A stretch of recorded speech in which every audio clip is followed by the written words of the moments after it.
Okay, so we ended the last lecture talking about the economy of China and how it relates to the global economy. So, looking at the larger region, the East Asia realm as a whole, um, it has been emerging steadily as the most dynamic realm in the global economy since the mid 1980s. So, um, the global economy really depends quite a bit on East Asia as the engine of a lot of the economic growth that we have been experiencing for the past few decades. So, Japan was really the first country in the realm to become a global player economically, and this began after World War II when um, their response to kind of the reorganization of their empire and their country, their response was to become an economic powerhouse. So Japan was the first. Um, they were followed by Hong Kong, which, remember, used to be a British colony and were a British colony until the 1990s. South Korea and Taiwan. And these three uh, joined the global economy as producers of value added products. And a value added product is something where you take raw material and you turn it into a product that is worth more than the raw material was before it was put assembled into that product.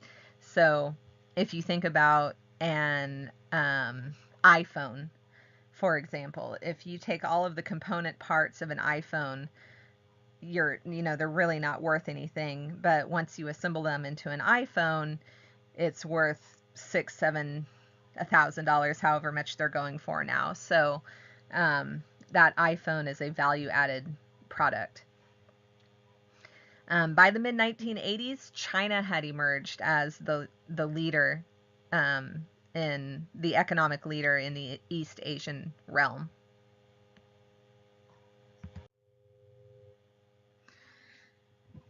Okay, so you might hear the term the Asian tigers. The Asian tigers refers to regional economic powerhouses, and it's these four: Hong Kong, which is here, South Korea, here, Taiwan, here, and Singapore, down here. And so these four places experienced rapid industrialization after Japan did in the 1960s and 70s. They attracted a lot of foreign investment, and they specialize in manufacturing these high value added goods.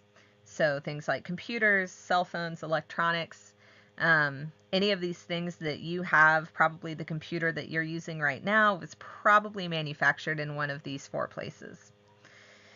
Um, they do almost all of their trade with Western markets, and they they have a system of market liberalization, but maintain strong central governments. So a liberal market is a market that has a high degree of free trade. Is one way you can think about it.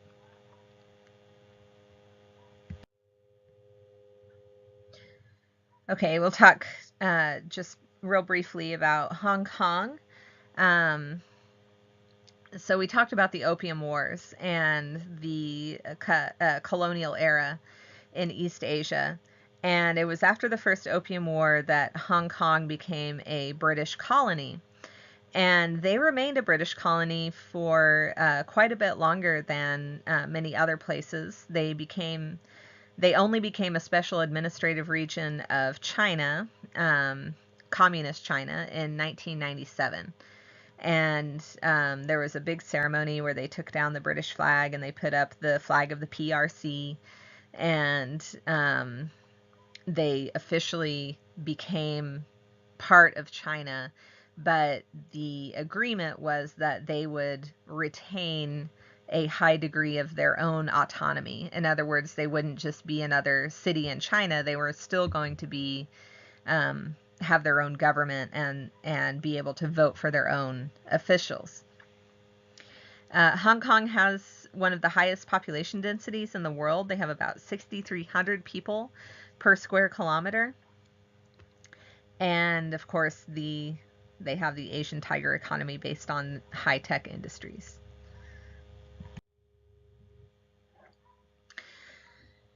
So like I said, when they became part of China, it was supposed to be this one country, two systems idea, where they were supposed to have a high degree of autonomy, and that their own economic and social systems would be preserved for at least 50 years. But Beijing, in other words, the government of China, would have veto power over political reforms in Hong Kong. But in the time since they joined China as a special administrative region, they have accused Beijing of interfering in Hong Kong politics in a manner inconsistent with the self-governance guarantees agreed before the handover. So, Beijing said it would allow the people of Hong Kong to directly elect their own leader by 2017 and their legislators by 2020, but they later came back and said that that wasn't going to happen, that they were not going to let Hong Kong elect their own leader. And so that led to major protests just a few years ago. So in 2014, tens of thousands of protesters took to the streets in Hong Kong in a pro-democracy rally. They blocked streets and they demanded that they be allowed to have a fully democratic election for the leader of Hong Kong by 2017, or in 2017. But in August, the Chinese government ruled that out, saying that they would impose tight rules on the nomination of candidates who wanted to run for leader of Hong Kong. In other words, they could vote for a leader, but the leaders they could vote for had to be approved by China. So this led to even more protests in September and October, where the demonstrators occupied the city center for several weeks and protested the Chinese government's decision to limit voters' choices in 2017. So I thought this was an interesting sign they were holding up. It says, "They can't kill us all." So strength in numbers. There were tens of thousands of people out there.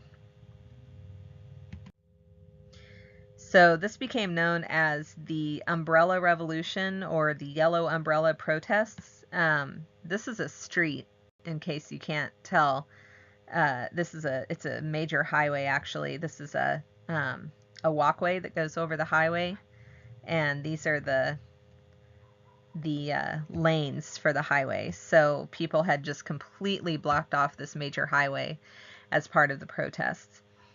So Hong Kong did end up holding elections in 2017, but with Beijing approved candidates, and the candidate that Beijing highly favored is the one who won.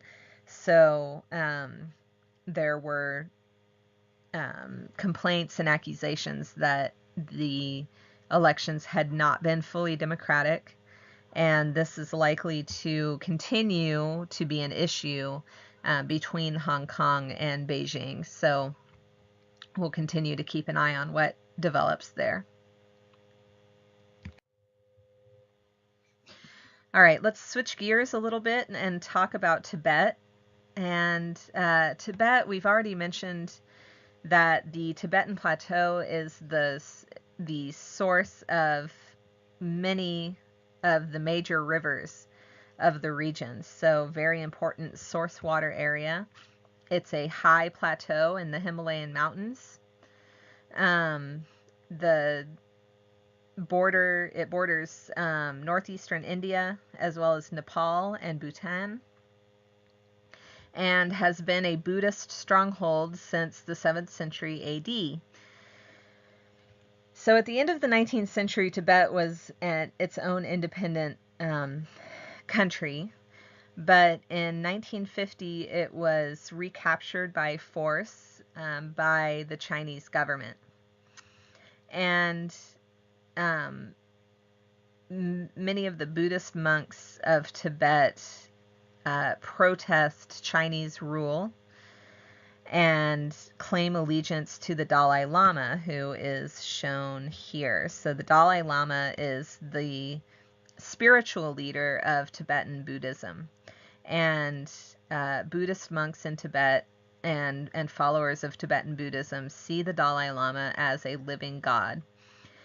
The Chinese government sees him as a separatist threat, and the Chinese government puts out quite a bit of information or propaganda stating that the Dalai Lama is not a god, that he is a political rabble-rouser, basically, and tries to kind of undercut his authority. So there was an uprising in 1959 against the Chinese government, but it failed, and the Dalai Lama fled to India, where he remains today. He has not been back to Tibet since 1959.